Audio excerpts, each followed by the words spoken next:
Governments must be bound by law.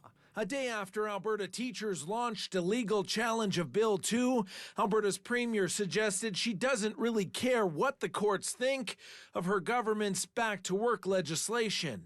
Unelected judges making decisions without any oversight and without having to go to the people to get the democratic endorsement of their view, that's not democracy.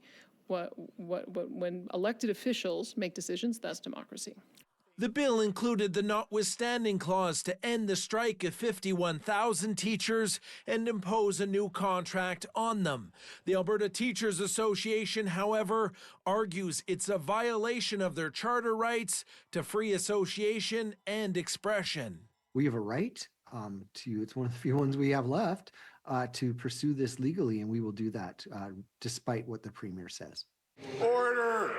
But Danielle Smith insists it was her government's call to make, and this dispute should be settled by voters, not judges. Us making a judgment that children are being harmed and their rights are being violated because they've been out of school in 3.5 years, that is the job of elected officials to make.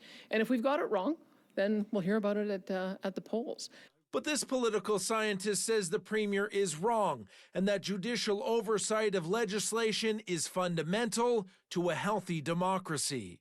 If she's saying that parliamentary supremacy in certain circumstances can trump the decision of judges, fair enough. That's why we have Section 33.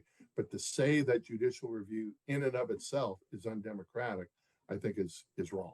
The premier's comments came as she announced a new task force comprised of politicians and education officials charged with reducing class sizes and complexity. During the strike, many teachers said they're overwhelmed by overflowing classrooms. Their union wanted a cap on how many kids can be in each one, but the government refused. Class size and classroom complexity are the biggest problems in our education system today. The development of this new cabinet committee shows our government is serious about fixing these problems. The ATA says they are cautiously optimistic this will bring positive change. But the NDP argues it's the government's fault that those problems started in the first place. It is the government's job to prepare for growth. And when you are engaged in an active campaign to entice people to come here, it is your responsibility as the government to prepare the services people need. The ATA will be in court on November 20th, seeking an injunction against Bill 2.